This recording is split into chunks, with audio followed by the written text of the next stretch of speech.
This NASCAR 2025 season in review edition of the NASCAR Gambling Podcast here on the Sports Gambling Podcast Network is brought to you by Underdog. Underdog is hooking up new customers. Play just $5 and get $75 in bonus funds when you sign up with our promo code RACESGPN. Driver, start your engine!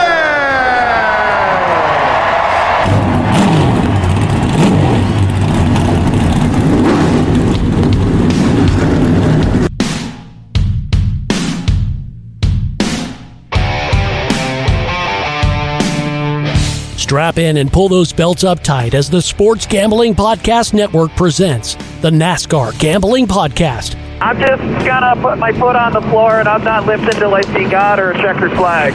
My man. With all the news and the best bets for your NASCAR weekend. We want to thank you tonight for these mighty machines that you brought before us. Thank you for the Dodges and the Toyotas.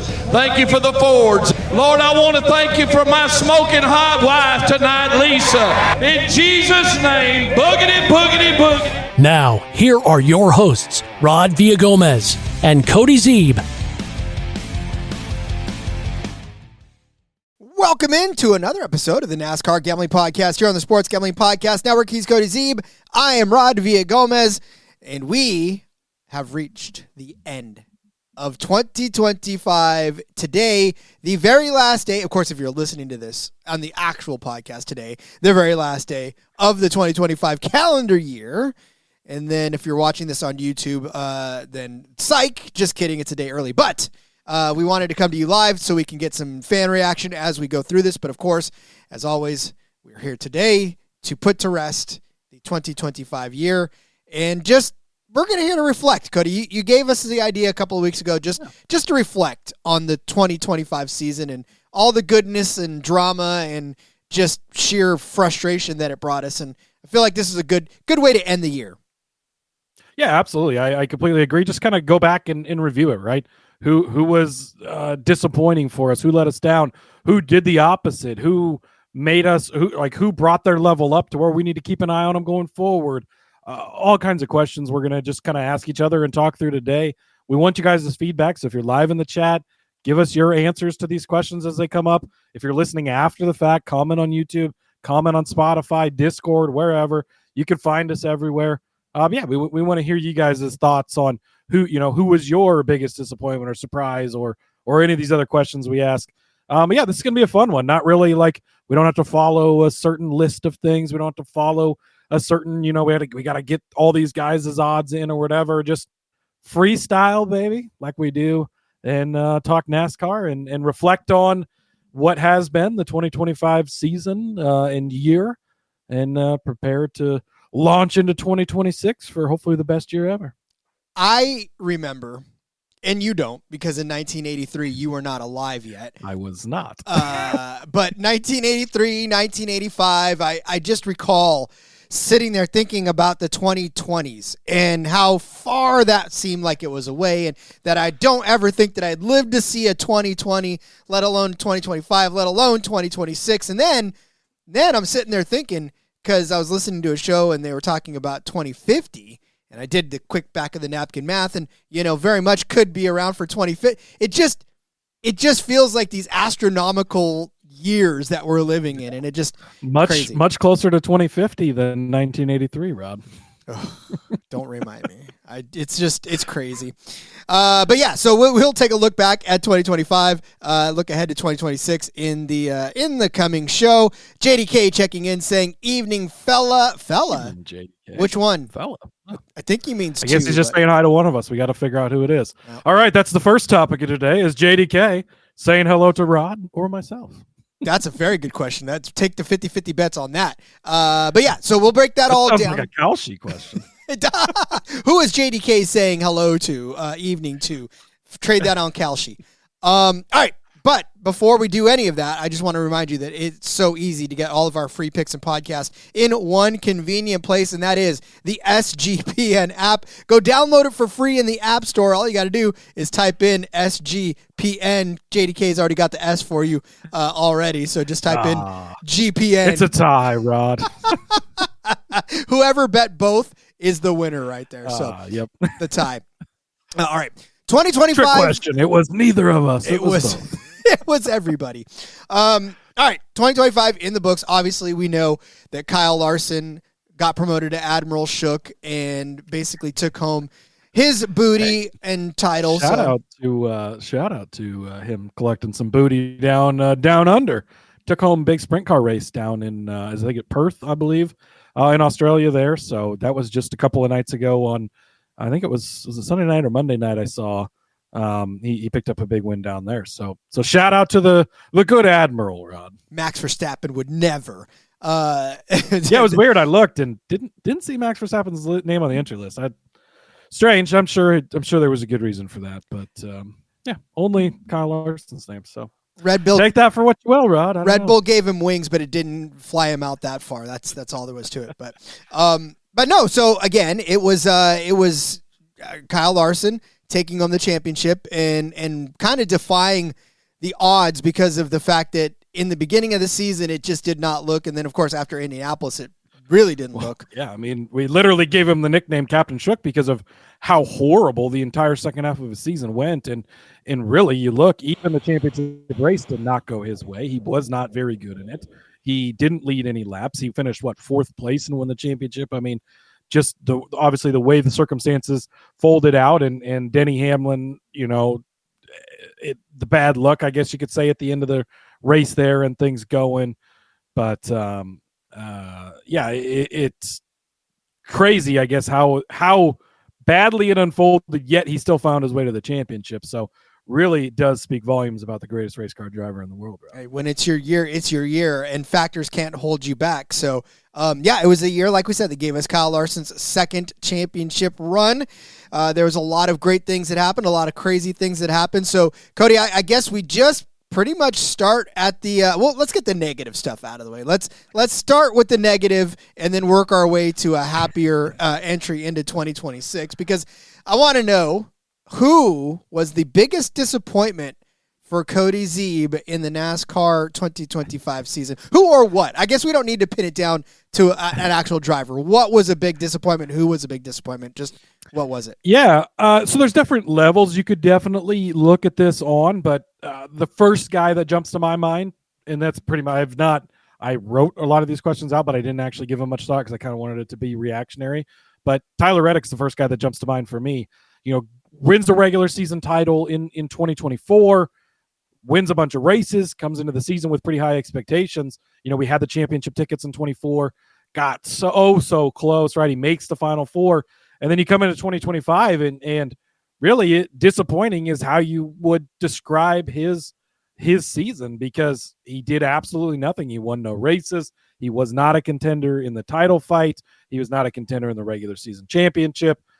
It just, for on a week-to-week basis, he really wasn't a contender. And off of, building up, and then boom, he has this great year in 2024 to absolutely nothing in 2025. I think Tyler Reddick takes my most disappointing driver for 2025.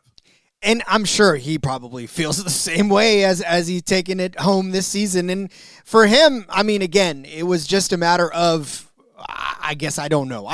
If I could actually figure out what actually happened, I'm sure I'd be the richest guy out there. But it's just, it was tough. I mean, so there's some of the, how much did the lawsuit factor into things? His wife was pregnant during the season. There certainly can, that, like, again, these are human beings, right? That can factor into things.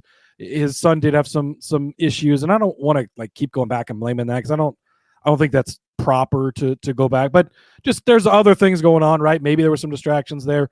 I mean, Bubba Wallace had kind of a banner year, so hard to blame it on the team. They did expand to the third team, though, so did that take away some resources from the 45 to get the 35 up and running? That certainly is something that could have come into it. And sometimes athletes, Patrick Mahomes, just have bad years, Rod. I mean, maybe it just isn't the Chiefs' year. I like to remind people that it's not their year. They are eliminated from the playoffs, but just wasn't Tyler Reddick's year. I think he'll be back and just fine in 2026. Yeah, again, with all the distractions off the track, I'm sure his head will be focused and he'll be ready to go into the coming season. I've got a couple of disappointments. The first and I'm sorry. Were you going to continue? Yeah, go for it. I was going to ask who your disappointment was. So yeah, go for it. So look, there's one that's not even driver related. It's just the inconsistency of cautions in the 2025 season. I feel like this season, we complain about him every year, but I just feel like this season alone. Is it just real quickly? Is the color yellow the problem? Because NFL officials seem to have an issue with the color yellow. I was going there. Flags, right? Yep. Maybe yellow is the problem. Maybe we just need to switch the color. I've told everybody that my least favorite color in the entire world is yellow. CFL uses orange flags. I don't get mad when they throw flags. It must be the color yellow. But to me, NASCAR needs to clean up what constitutes a caution. At what point does a single car spin need to be a caution or not need to be a caution? Because there were so many races, especially at the end, where a car would lose it. Nobody in the world was going to hit this car, and the car got right. But at the second that car spun, we threw a caution. And then there'd be another race a couple weeks down the road where we've got a car pretty much doing donuts on the track, and they aren't throwing a caution. They're not throwing a caution. Sitting there for laps. And yeah, like literally things that you would throw a caution about, and they're not throwing cautions. So that to me is a big disappointment, because that's hard to sell to a person that doesn't watch NASCAR very often, right? Because if they see something like that and they go, well, what the hell just happened? And you got to tell them, and then it happens again, and they go, well, what happened and why didn't, it's almost like pass interference. It's almost like roughing the passer in the NFL. Nobody can get that right. Nobody can figure out the quantum mathematics that it takes to figure out what those are, right? And it's just frustrating. So subjective. Yeah, it's subjective, and it is super frustrating. JDK chiming in with a couple of his votes. Kyle Busch. I think that depends where your expectations were, right? I don't know that anybody really truly expected him to be great. So, and then RFK, honestly, I agree with you there. Buescher, Reddick was kind of the first guy that jumped to mind, but Buescher, Keselowski right behind him. They were, I would say, maybe the most disappointing team. RFK could take that. Had flashes where they did have some good stuff, right? And Keselowski almost won like 9 races or something crazy where he was close. But yeah, and a good year for Priest, but it did all amount to nothing. So I think those are a couple of good highlights for disappointments from JDK as well. Yep. And then another just driver disappointment is that Ryan Blaney not winning the championship. That was such a fantastic How do you not go with Denny Hamlin in at that the situation? End. Well, I mean, because I don't know. Because Denny Hamlin, yeah, I get it. I understand. And that hurts. But like, I was going for Blaney. That I was going for Hamlin because that was what the sentiment and the emotion said. But all in all, I was really going for Blaney to win the whole thing. And, I feel like he put a really good case together too by the end of the season to get it done. And he just didn't get it done, right? I mean, we saw Denny kind of get there, but, Blaney had the momentum. Blaney did win the final race of the season, so he's got momentum headed into 2026. He does indeed. All right, before we get into the very next question, I feel like we'll probably talk a little bit longer than it is before we get into this. So let's talk about our friends over at Kalshi. We just partnered up with Kalshi, a real money prediction market legal in all 50 states. And in all 50 states, you can trade tons of markets, including sports, including NFL, college football, college basketball, NBA, NHL, and more. Plus, you can even trade props like first TDs. Besides sports, they got a ton of other markets, including politics, entertainment. Hell, you can even trade on the weather. I gave you yesterday, I gave you an example of trading on the weather, but you can even trade. Look, I was just talking to Cody before we jumped on. Kalshi was giving live odds for the Tennessee and Illinois game, and props to Illinois for actually winning the game. But Tennessee at one point was just a underdog to where I was going to live bet him or live trade him the whole time, and it was so tempting. But you can also trade on who's going to win the Stanley Cup. Colorado Avalanche right now, 24 cents on the yes. So a $100 investment will bring back $417 to you for trading the Stanley Cup champions, the Colorado Avalanche. New Kalshi customers get $20 when they use promo code SGPN. That's Kalshi, Kalshi. Underdog is your home for pick'em entries where you can win up to $5 1,000 times your entry. Underdog's got you covered this holiday season with Underdog Unwrapped. You'll unwrap tons of promos all throughout the holidays. Looking ahead to darts. You know I love me some darts. Luke Littner, you've heard his name before. Luke Littler, you've heard his name here. He's got total 180s. The projection is set at 11.5. That dude's a machine, literally a machine. The higher then will get you 0.85 times your money, which is tells you that he's going to hit 11.5. He's going to hit 12 180s. So go get in on that right now. Underdog's got a brand new offer for new customers. Play just $5. Get $75 in bonus funds when you sign up with our promo code RACE, SGPN. Yes, sir. If you have yet to watch any sort of darts, please watch darts. It's always fun.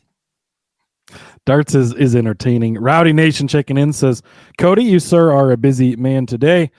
Speaking of Underdog, I did just get off of the Sports Gambling Podcast, the main show, the big show over there. Did a couple of Underdog best ball drafts for the playoffs. Those are always exciting. We talk a lot about the pick'ems in Underdog, but the fantasy stuff, which is how they kind of started and got everything going, absolutely great over there as well. So, yeah, this is my third show of the day and final show of the week, so I'm happy about that. I'll be headed to the Colorado mountains here in a couple of days and getting away for a few. That's awesome. I know 3-a-days are always something from when we do a couple of them. Like when I've done a fantasy football show, this show, the back road, you just jump. Tell the family, like, I got to get them in before we leave. So this is what it is. We're going hard at it and getting it all knocked out. Indeed. Mark is checking in saying, hi, everyone. And everyone, what are your predictions for 2026? I guarantee you we all know what that is. That Christopher Bell's going to win the Clash, the most races, have a career banner year, and win the championship. So good for you, Marcus, sticking to your guns.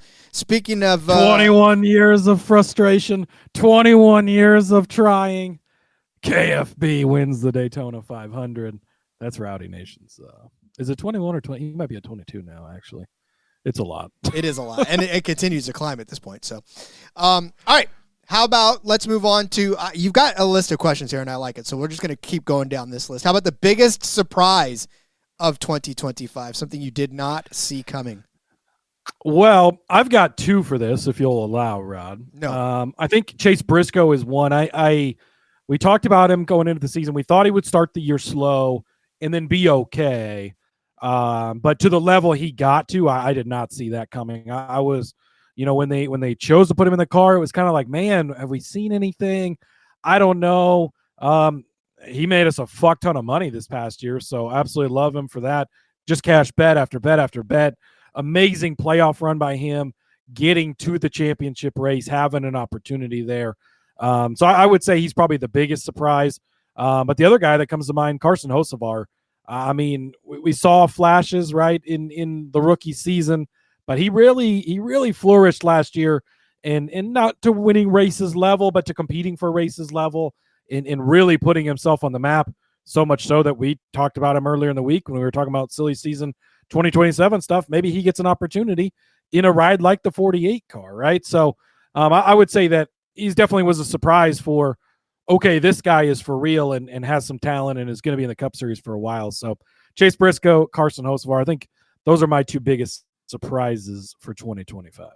I did get late Christmas present. My Carson Hocevar shirt came in the mail yesterday, Rod. I should have wore it tonight, but I will have to send you a picture this weekend as I wear my Hocevar shirt just for you. I thought that they would just take that straight to the trash. I didn't think that they would deliver it. I thought they would make a concerted effort to show you that they delivered it and then deliver straight into the garbage, which is, what I thought. But just kidding. Listen, so I think one of my biggest surprises actually is how well Bubba Wallace actually ended up kind of closing out the season. It wasn't the best of finishes for him, but the win at Indianapolis, the big win there to kiss the bricks, that was such an emotional moment for him. And then, just sort of being there and being where he needed to be, the 6th at Darlington, the 8th at Gateway, the 5th at Kansas, the 4th at Talladega. It just, Bubba Wallace's maturity, I think, is really what was the biggest surprise. This season saw him really grow up and be, and he probably admitted to you, right? Because he said, old me would have been completely bashing my boss and all that other good stuff, but Numi's not going to say that. So, Bubba Wallace, we knew that he was a talented driver, but we had said for a long time that the youth, the fieriness and the temper and everything that kind of holds him back was holding him back, right? And this year, he got rid of a lot of that. And boy, I tell you, his average finish may not show it, right? His average finish on the season was only 18.5. But he did have 14 top 10s, 6 top 5s, and a win. So statistically, it may not have been his best season. But I think as far as watching him be a more complete driver made me a lot. I don't know. I already liked him, but I think I was like, okay, but this is the guy that I liked, right? This is what I saw in Bubba Wallace, while all you guys were like, Bubba Wallace. But yeah, he was one of my biggest surprises this year. Yeah, I like that. That's actually a really good one. He had a great season, and it'll be good to see how he builds on that, right? Can they take, it was a new crew chief for him this year, and that seems to have been a very good pairing. So can they take that kind of to the next level going forward? It would be great to see. Obviously, 2311 sticking around. They'll be around forever. So JDK bringing up a good one, too. SVG wax in the field on road courses that guys are supposed to be good at. I did not see that coming to the level that it came to, where he really just Max Verstappen style stomping the field. I think that definitely was a surprise. We obviously knew he was good at them and he was going to be solid, but I don't think we saw him being that dominant at the road courses to where he is the massive favorite at all of them going forward, and very well should be. And really, the guy, he came on and we all, we did the eye emoji. We were like, okay, yeah, this is good. This is going to be good for these guys. But like JDK said, I mean, guys like Kyle Larson, guys like Chase Elliott, guys like even Denny Hamlin, like all these guys that were good on these road courses, they didn't hold a candle. Couldn't hold a candle to. I mean, just nowhere close, just blowing everyone out of the water. I mean, if we didn't have stage cautions, he'd lapped the field at multiple road courses this year. It was that dominating of performances by him. Yeah, he definitely would have lapped the field for sure. We'd have been talking about, we need stage breaks and we need cautions and everybody. So, all right, Cody, let's move on to your next category here. How about most improved for 2026? Oh, should have saved Carson Hocevar for this one. I know. I thought about that too. I was like, I should have saved Bubba Wallace for this one. Yeah, I think you could definitely put Carson Hocevar in that category, most improved. Chase Briscoe, honorable mention. I mean, I guess with biggest surprises, maybe there's some correlation there. But how about Legacy Motor Club, right? I think we could throw them. Oh, did I steal it from you? Sorry, You're good. We'll go in on this one together. Legacy Motor Club, and I think the fact that maybe both of us are going that direction really shows you how much improved they were. We just saw a complete turnaround, right? They second year with Toyota. The first year was the second year with Toyota, right? This was the second year with Toyota. Jimmy Johnson officially took over as the full owner, like majority owner of the team. You could see him steering things in his direction, bringing his people in there. I think Legacy Motor Club, both drivers, Jones and Nemechek, had great seasons betting wise. They were both great to us. We had many opportunities to cash bets on them. I'll give them those, and JDK with a good one here in the chat. I'll leave that one for you, Rod. Well, I'll also just climb on the Legacy Motor Club thing, and I think really not just so much the on the track. You could see it visibly that they were a lot more competitive. I think the mindset was the most improved of this team because these guys felt competitive. Because I don't know, the last year that they were in GOAT mindset in there, Rod. Say again. A little GOAT mindset coming in the building. But when you got a 7-time champion in the roof, like, it's hard to not try to perform to that level, right? It just, unless you're the Raiders. Unless you're the Raiders. Ryan Priest, though, that was a most improved from JDK. Because the fact of the matter is he got brought on to RFK to do exactly that, right? That was his role. Snatched him up from Haas because Haas went away. And I think he just needed that fresh start under the same roof as a Brad Keselowski, right? A Brad Keselowski, a hungry Chris Buescher. Ryan Priest already was a solid driver. He was making a name for himself at Haas, but being teamed up with those two, I think, you're right. He was a guy that we talked about a lot in the betting episodes. Yeah, I think he's a really good one. And I think solid driver at Stewart Haas might be pushing it a little bit. He was okay there, and he gets this ride, and you're kind of like, is he the guy you should put in this? But then to go out and perform to the level that he did for as bad of a year as RFK as a whole had. I mean, Chris Buescher, nowhere near where we've gotten accustomed to him being. Keselowski really falling off the map, but Priest at times, and they had flashes right throughout the season, but Priest at times carrying that organization certainly wasn't something that was on my 2025 bingo card. So, I think that Ryan Priest definitely qualifies as one of the most improved. I definitely agree with you on that one. All right, let's go with this one. This one's fun. Who did the most with the least? That's a fun little question. I don't know that too many people get asked. Carson Hocevar once again entering the chat. Rod, boy, he's like Drake May. He's just going to take all of the awards here this season.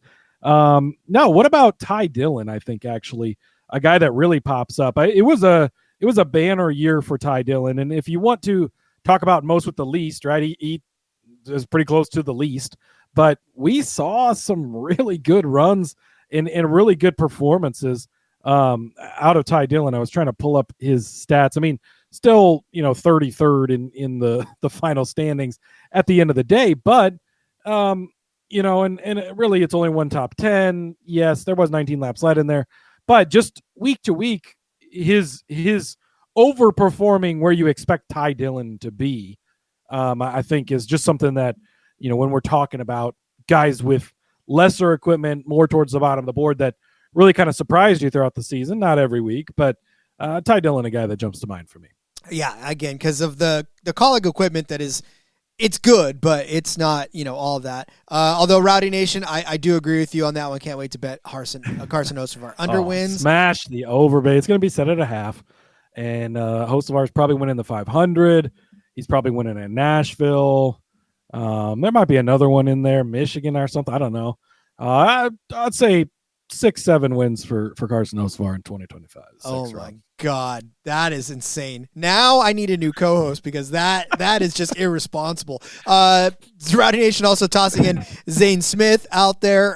Zane Smith, I could see that. That 38, 21 average finish, but yeah, he definitely had some bright spots, right? Especially, later on in the season, the 1.5 mile stuff was really good out of him. Definitely some bright spots there. So I will say though, Josh Berry just making the playoffs is the guy that did the most with the least, I think. Well, because listen, he had more brothers. It's a 4th Penske car, Rod. Come on. Yeah, but still, I don't know. And one win, he sucked the rest of the year. You're too. I tried to get on the Berry bandwagon, and those berries were rotten. They smelled. They did not taste good. No Berry bandwagon for me, Rod. Yeah, no, I know. I can't convince you to get on that Josh Berry bandwagon. You can't convince me to get on the Carson Hocevar bandwagon. TK saying he kind of ruined that positive image with the Byron pitting issue and his attitude about it. JDK wants me to get off the berry train. Get off the berry as well. train, Rob.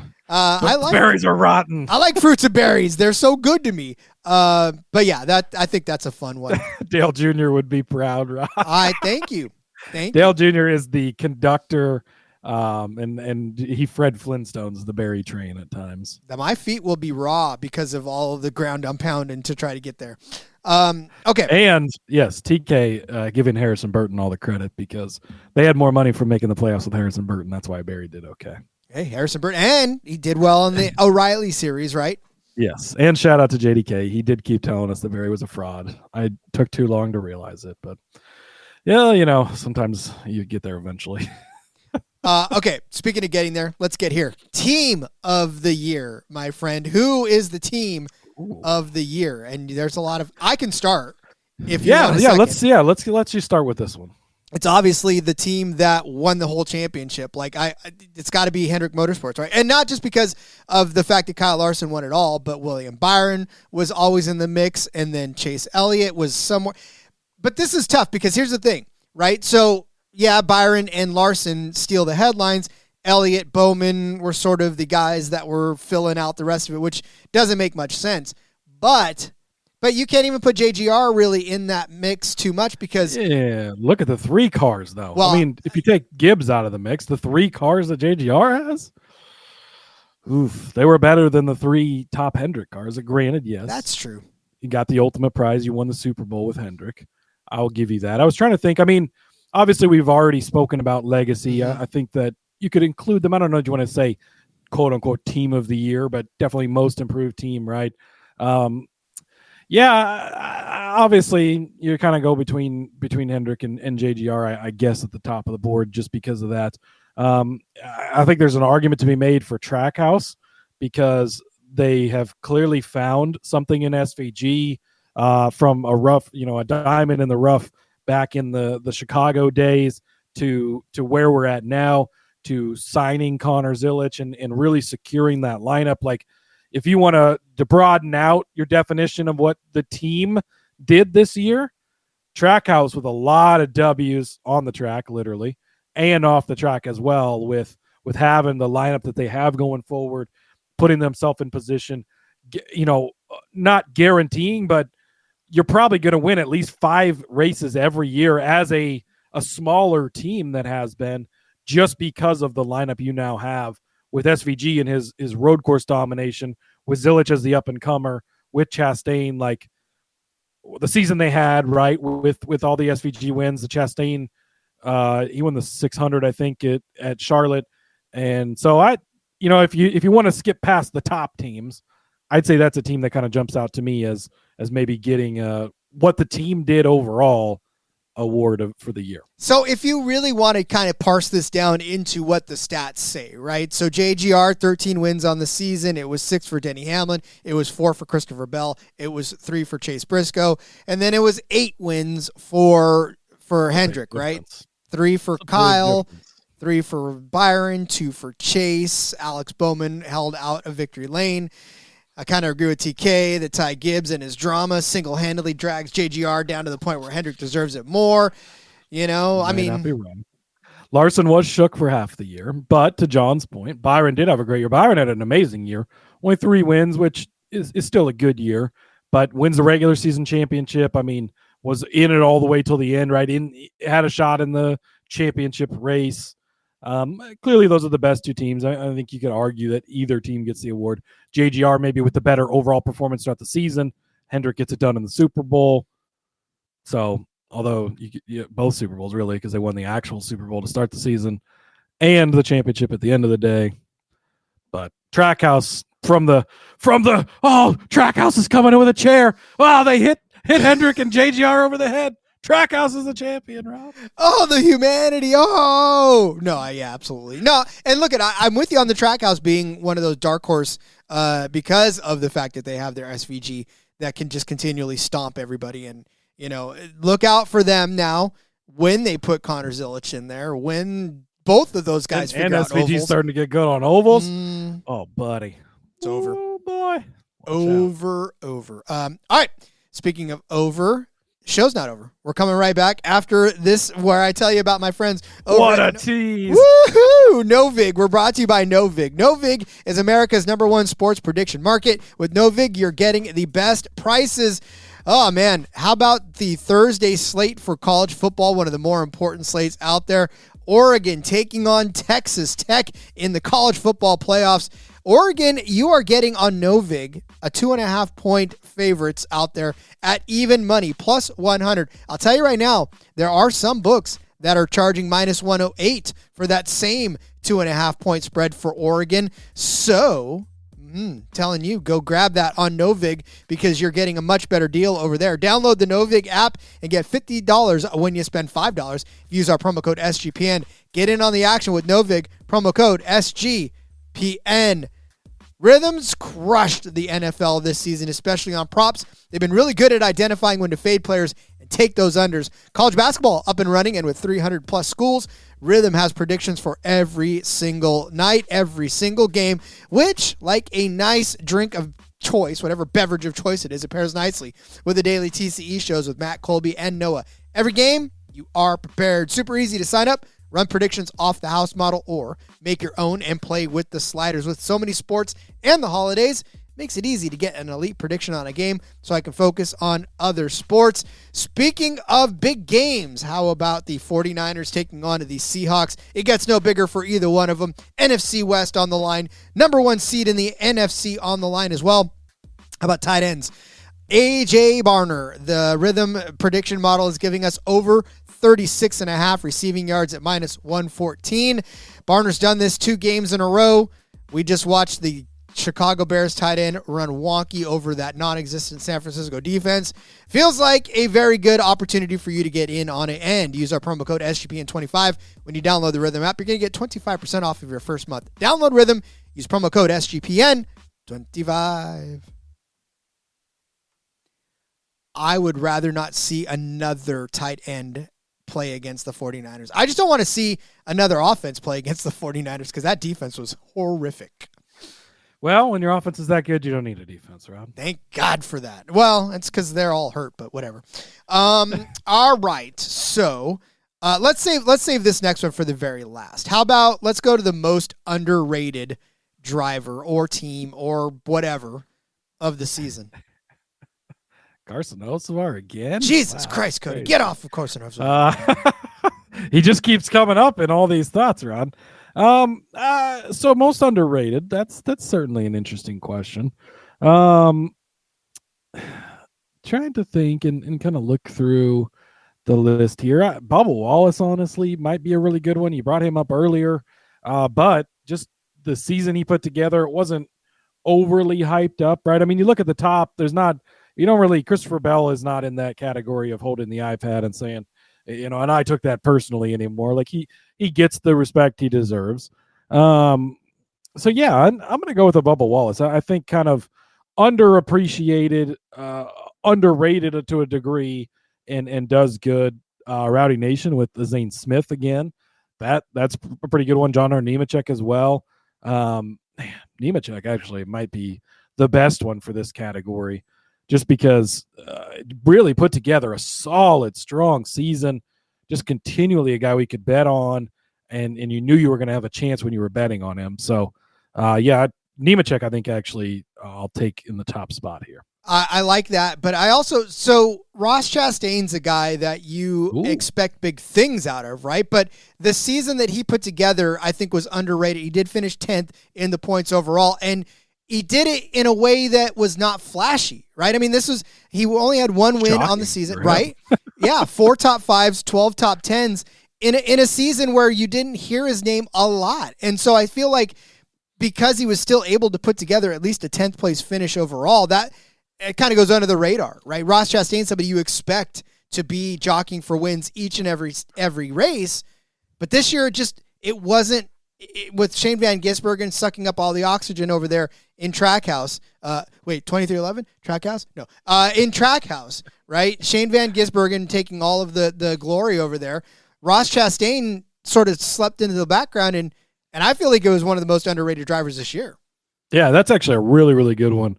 I like that. JDK bringing up Alex Bowman. Can you be underrated if you're driving a Hendrick car? I don't think so. So I'm going to throw that one out. Sorry, JDK. You can't. You've had some good suggestions, but get out of here with that one. Yeah. Well, yeah, it's just not. I don't feel like you can be under the radar if you drive for the best team out there. I don't know. Like he was just Alex Bowman. Like he was consistent and he was good and he was fine, but he didn't win any races. I don't know. He was equally. Maybe I'm rated. underrating him. By the sheer definition of it. All right, how about driver who made you buy 2026 stock on Kalshi after the 2025 season? I think I already know your answer to this one, too. Wow, Carson Hocevar, Rod. I mean, really, this is a good spot for Carson Hocevar because the performances he had, man, I am swooned with Carson Hocevar. Love the kid, the personality, driving a Dale Earnhardt truck that's street legal. I mean, it doesn't get much cooler than that, Rod. And he's got that fire. He's got the excitement. We need that kind of stuff in NASCAR. He's so good for the sport. And you saw it on the track, right? He got close a couple of times. He had some opportunities, didn't quite close out. He's learned some stuff. Really, really, really reminds me of a Ross Chastain from a couple of years ago. Comes in fiery, just swinging right, and needed to settle in to become the most underrated driver, as you just mentioned. But Hocevar, for me, is a guy that I want a lot of stock in 2026 because I think that he's going to – I hope we get a win total on him. I think it would be set at a half. I would definitely take the over on it. I think he's going to get his first career win, and I think we're going to be talking about him in the mix. Just think about how many times you saw the 77 car running with the 5 car last year when those 2 cars really shouldn't be in the same conversation. But Hocevar was outperforming the equipment he's in, and he's a wheel, man. I really, really like the kid. So I was already in on him, but his 2025 season I've purchased it, and I hope that it's Apple stock, Rod. Ugh. Roddy wants to know, Cody, over under on Gibbs wins, like as a team? I think it has to be set at a half, right? I mean, you're going to set it at a half because you can't set any lower. And he'll win 2 races. Yeah, no. If you're not going there, TK with a great point. I actually thought about bringing SVG up because we weren't sold on him in Cup last year. We may be more confident than he is that he's going to win all the road courses, but also the stock performance down the road to the last quarter there on intermediates, on ovals. That stock is as much as it feels like maybe it capped out because of how good he was on road courses. There is some undiscovered potential in that stock, and I'm very interested in continuing to buy SVG stock as it rises. So I think that is a great one as well, TK, and definitely one that I thought of bringing up also. So glad you did. Once Kalshi actually does start releasing some NASCAR markets, that is going to be a lot of fun to start trading on SVG and try to see what we can get our good deals on. Look, so my driver that I buy, this is not on what he did in 2025. It's what he did at the end of 2025, and that is to move teams. I'll take Carson Hocevar's teammate, Daniel Suarez. I feel like this move to Spire could very much put him back in the mix for a couple of wins next year. It could make him a little more of a good teammate to these other 2 guys that are there. And, we see him run well at Atlanta all the time. He's definitely a consideration on certain road courses to be a top 10 or a top 5 car. So for me, it's what Daniel Suarez did to move to Spire that makes me want to buy stock in him now in 2026, because I feel like a much better season is on the horizon for Daniel. We just talked about him when we talked about the kind of the end of the last season. And yeah, he was Trackhouse's guy, and he was the one that started it all with Trackhouse, but he just got pushed out of the room, with bigger personalities. And Connor Zillage is hard to turn down at any situation. And he just didn't have a seat left once the music stopped. So it's good to see him in some decent equipment, and I feel like this will be a good move for him. So I'm all about Daniel Suarez in 2026. So maybe bigger picture, we're buying in on Spire, right? I brought up Hocevar, you brought up Suarez, and McDowell's a solid driver over there as well. They've kind of solidified their lineup. I think that Suarez is an upgrade from Justin Haley. You bring over a Chris Gabehart type. Now, we played this game last year, right, where they got Rodney Childers, and that led us down a path of deceit. But they're willing to spend the money. They're putting the investment in. They want to win over there. And, if Hocevar can continue to lift this program, maybe Suarez can give it a boost as well. McDowell is always going to do his part. Maybe the stock prices on Spire should be up after what we saw in the 2025 season from these guys. Yeah, again, it's just going to be a lot of fun to watch that, at least 2 of those cars run around the track and have themselves a good time. But wow, I didn't know you hated McDowell so much, but whatever. Sometimes it's what have you done for me lately? This is actually a super interesting question. Spire total win or team total wins. Last year, this market was available and it was 1.5. We obliterated the under on it, and they didn't sniff a win. I mean, Hocevar sniffed some wins, but they did not win any races. This year, I think you have to set it at a half probably, and Hocevar is going to win. So take the over. Suarez is going to win, so I'll take the over on that one for sure. If they set it at a half, Suarez gets the win, we're good to go. All right, how about let's go driver on the biggest hot seat after 2025. Ooh. Who is on the hot? We kind of went over this when we were talking about the driver changes, right? Sort of. Yeah, but who's the biggest hot seat driver? It's Kyle Busch. I'm going to stick with Alex Bowman. I think that if you do not put together, I think you have to come out of the gate, because, again, silly season starts early. I think you have to come out of the gate and show up, Alex Bowman, because I think if you don't, you're going to be on the hot seat, because as much as Ally loves you, as much as Rick Hendrick loves you, if somebody like a Carson Hocevar comes flying out of the gate and they have an opportunity to put that guy in that car long-term, how do they pass it up as an organization? Jeff Gordon wants to win over there. Rick Hendrick wants to win over there.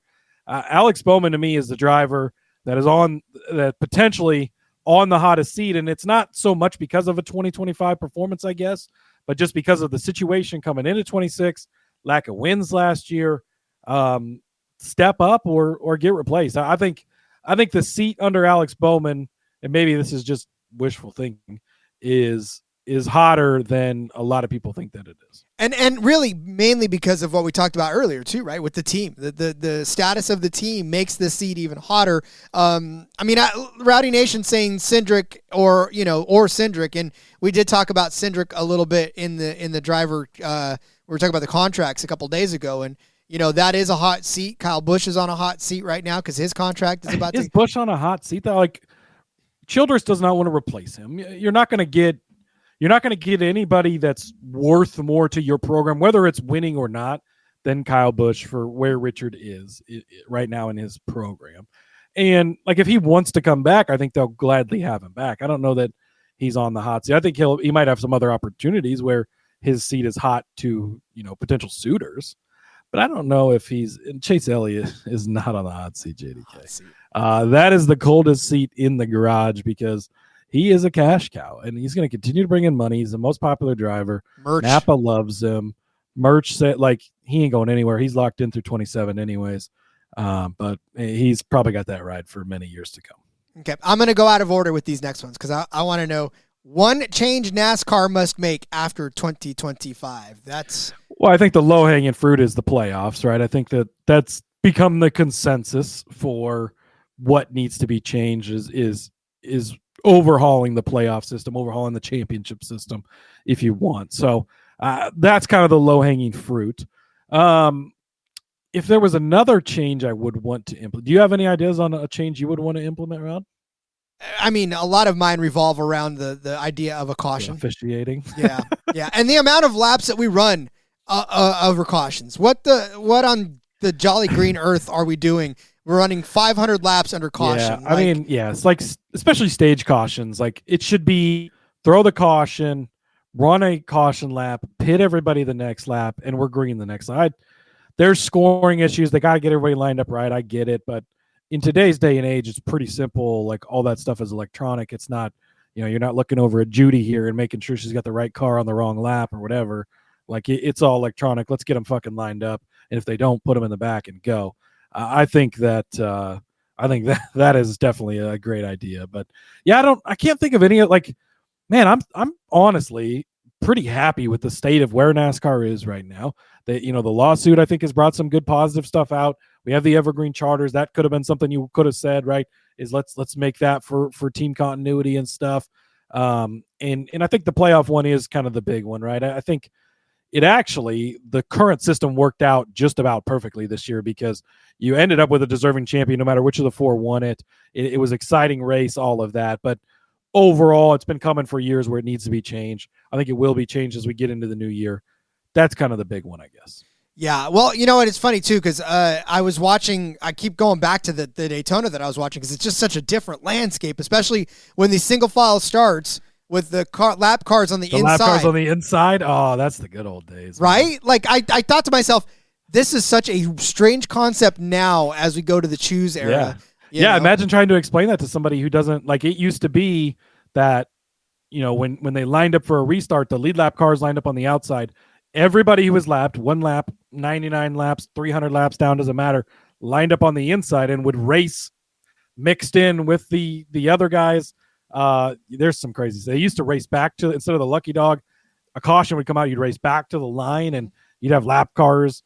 Obviously that's a safety issue because you'd have people racing through crash scenes trying to get around the leader to get their lap back and crazy stuff. But it's fun to watch those old races just for that. Like, oh yeah, remember when they did this or did that, or some of the different stuff that's been implemented over the years is crazy. But there's some nitpicky changes, little stuff here and there. I mean, maybe we get rid of stage cautions on super speedways. I think that you can award the points without throwing the caution. That might make those less of a fuel mileage race, although you're probably still going to end up figuring it out that way. But it's an idea. There's nothing else I'm really dead set on, like pounding the table. We need to change this. Yeah. I'm sure they're going to make a ton of changes before it's all said and done. So, all right, what will 2025 be remembered for? I know exactly. I think the biggest thing is going to be Denny Hamlin. I think Denny Hamlin getting so close to winning the championship, and obviously there's been the other tragedy that's been put on there now, right? Possibly the lawsuit could be lumped in there as just the year of Denny Hamlin, but I think having the dominance he did late in the season, getting to the championship floor, actually putting together a full race of dominance and just driving away, killing everybody. Here's the opportunity, right? We know this is the last time his father's going to be around. 60 wins. Now, the one final thing he doesn't have, he's about to check it. No caution flags for 3 laps. And, of course, that changes, and Kyle Larson ends up with the title. And that could be where we look back and say, wow, Kyle Larson got close to Jimmy Johnson 7 because he got this title, right? But I do think that in 10 years, when you look back, that's the year Hamlin was this fucking close and just couldn't get it done. And 1,000% agree. And mine is sort of related to that, in that this is the season. This will be the season that's remembered for the event that changed the playoff system again, right? Because this is where Kyle Larson pretty much won and nobody was happy. And so that made everybody say, we need a new playoff That's how system. we remember 2003, right? Matt Kenseth wins the title with 1 race, and Ryan Newman has 8 wins. And those are the really only things I can tell you off the top of my head that happened in 2003 is Kenseth wins the title with 1 race, 1 win. Newman doesn't win it with 8 wins.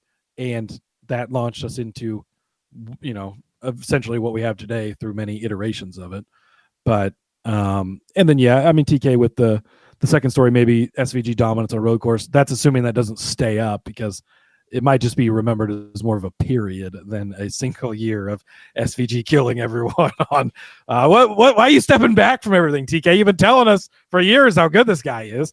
Don't step down now, buddy. Lean into it. No, and seriously too, because that's not going to be remembered for that, because that's something that we all kind of. It's going to be the era of SVG dominance on road course over a 3-7 year span, whatever it ends up being. Yeah, indeed. All right, how about one word? Hold on. Sorry, let's go to driver of the year first. Driver of the year. Driver of the year. Is this other than Carson Hocevar? Oh my God. I'm just kidding. He doesn't get driver of the year. Not yet. That'll be next year. Let's see. Driver of the year, I think, goes to Chase Briscoe. Honestly, I think going from where he came and what he was doing, which was okay. It was fine, right? We saw some flashes. There was a couple years ago where everybody's like, oh my God, next year is going to be the year. And we didn't get it. But to step into a big ride, filling in big shoes for Truex, stepping in the 19 car, the Baz Pro car, like it's all set up, stepping into it, and a slow start, yes, but a couple of, it wasn't that long, 10 races maybe, and just going into full on every fucking week. Chase Briscoe is going to contend for wins, road courses, super speedways, short tracks, big tracks, little tracks, go-karts, doesn't matter. Chase Briscoe is going to be in competition. To me, obviously, Kyle Larson wins the title. Yes, bad year. You could argue Denny maybe to some degree, but for me, it's Chase Briscoe stepping into that ride and doing what he did in the first year, having an opportunity like this. He's my driver of the year.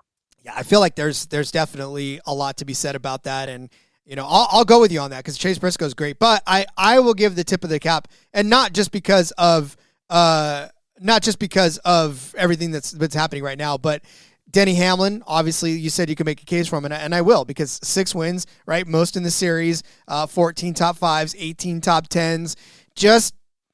He did everything he could to win the championship, and through almost no fault of his own. There was fault there a little bit, but through almost no fault of his own. Was there, though? I mean, I don't even know I don't know that you can even put that on Denny. You can't. He didn't win. That caution especially, right? The caution was what it was. And then the pit call, and you can replay it 1,000 times, but I don't know that you can put that on Denny. Yeah, no, it's definitely tough. So, but yeah, for me, like I said, it's Denny, because of everything that he put into this season, and to put himself in the opportunity to take home his first title. And just as luck would have it, or as fate would have it, he did not get there. But this also goes to that whole thing of just the philosophy behind what we do from a betting community, right? From a betting standpoint.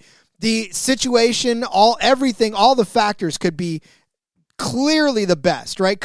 Everything could be set out, and then it's one yellow flag. It's one loose tire. It's one missed lug nut. It's one person turning in front of you that should, and that's it, right? It doesn't matter what your model says. It doesn't matter what your historical data says, because that flat tire that just decided the entire fate of what was going on. And that's why you play the game. That's why you run the race, right? Yeah, on paper, you can put together the perfect game plan, but it has to be executed on the field. It has to be executed at the racetrack.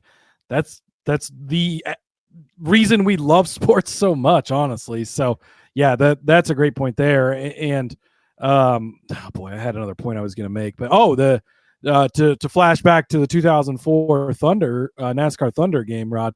Denny took that villain arc. It was way over here on red. He swung that motherfucker all the way over to green, and everybody loves the man now. So extra props to Denny for complete. It's like, it's one of those things where you get bored in the game and you're like, I'm gonna make everybody hate me, and then just spend the rest of the season like drafting behind guys and making friends, and you take the villain meter and you go all the way over and put it on the green hero meter, and that's where Denny has. It's come full circle. That was one of my favorite things to do. Just piss off a bunch of people and then get the green. Well, and then back. you had like L2 or whatever it was like the intimidator button, and you could get behind a guy and you'd make him loose because you were intimidated. Like, what a fucking game. That was, it was beautiful. I'm going to play that right now. I've got my Xbox and I've got that game. So nice. I'm about to go play that. I'm not very updated on the games these days. I'm busy with life, but I have a PS2. I bet that would work on that. So yeah, I need to find it and plug that bad boy in and get some. Do what? I've got NASCAR Thunder 03, I think, and 04 upstairs. Nice. Yeah. So 04 was like the pinnacle of the game. It really was. It was. Okay, well then, speaking of pinnacle, speaking of one word to describe things, how about one word to describe the 2025 season? Do you have one, Cody? Great. There. It's like Tony the Tiger. You just great. Mine, entertaining. There you could say what you will about Are you not entertained? Seriously, and the definition of being entertained, right, really ultimately boils down to, were you engaged? Was it something that kept your interest? Were you just interacting with everything going on? And this season, there was a lot of entertainment, right? Whether it was on track, whether it was off track, whether it was here. There was a lot of entertainment. In the courtroom, we had everything. Entertainment value was at an all-time high. It really was. Entertaining is a great word. I chose great because I think it was a great season. I think we had all the storylines. We had great races. There's all the stats out there about 9 last lap passes or whatever. I mean, there was no one driver that just dominated the entire season. We didn't have the 10-win guy. There were different points in the year where you could make a case that this guy's the best guy right now. That guy's the best guy right now. That guy could be the champion. It really was a great season for as much as people bitch and complain. Goodyear with the tires, shout out to them.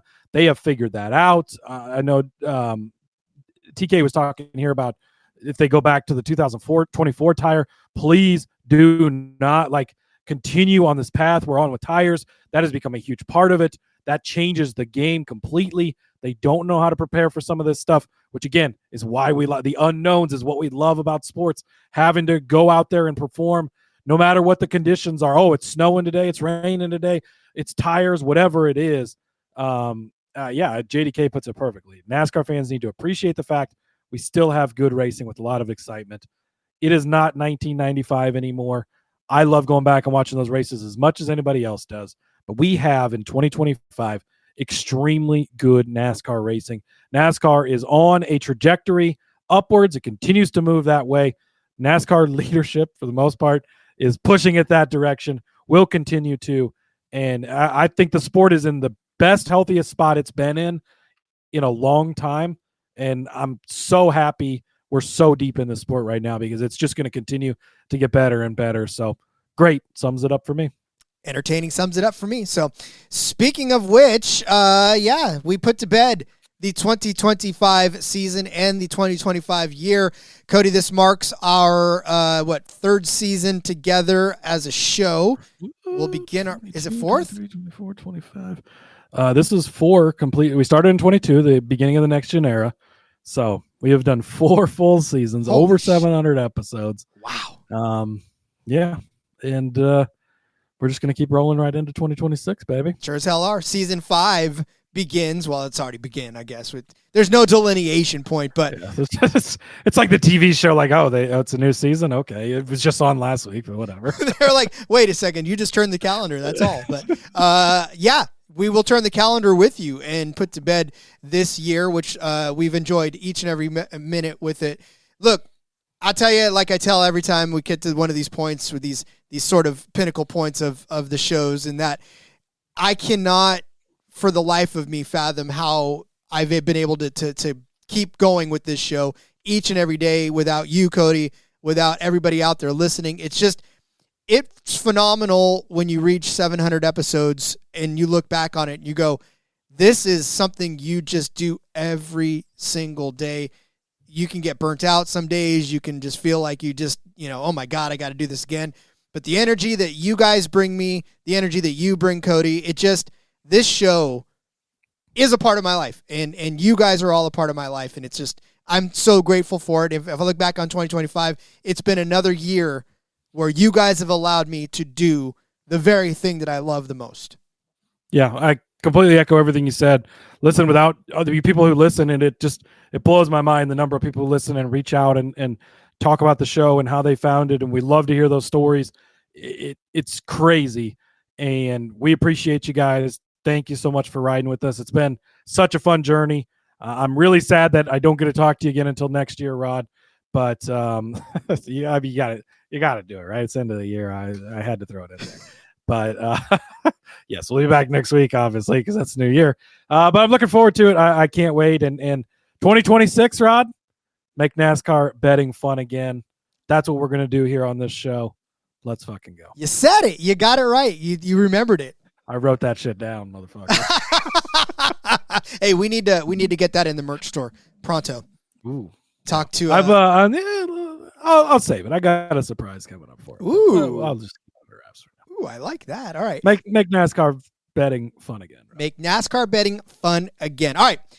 Everybody out there, have a great, have a safe, have a fun New Year's celebration, however you want to do it, whether you go out and watch the ball drop or you stay in and watch your own balls drop. However it is you decide to celebrate the day, please be safe. Please see us back here next year as we would love nothing more than to celebrate another fantastic NASCAR season with you. Cody, as we wrap things up for the year, let everybody know where they can find you out there in the real world. Yep. Follow me over on the X at Husker_Zeb. Rod, tons and tons of stuff out there. If you're listening to this before the college football quarterfinals start out, I'm about to have an article probably posting this evening, which is, I don't even know what day it is, Tuesday evening, with picks for that. College football bowl games, picks continue to roll. NFL stuff is constantly streaming. All kinds of stuff at sportsgamblingpodcast.com. Go check out the main podcast, Sports Gambling Podcast. The guys had me on there, some underdog, best ball, fantasy, playoff edition stuff today. We drafted a couple teams. That was a ton of fun. Again, thanks to everybody for a great, wonderful year. Hopefully 2026 is even better, even bigger. Let's make NASCAR betting fun again, Rod. See you next year. See you next year. Unless you're TK, then you're only 8 more hours until next year for him out there on the far, far, far east coast of it all. All right, follow me on Twitter at RJ Villagomez. You can find out everything that I'm up to over there. Please make sure you get in that Discord, right? That's where we keep all the conversations going. You'll meet great guys like the JDK, like Rowdy Nation, like TK, like all of our fun folks that hang out with us on a day-to-day basis and get in a lot of fun conversations. All right, enjoy the rest of your year. We'll see you next year, everybody. And until then, let's go racing and let it ride. You'll see your shadow.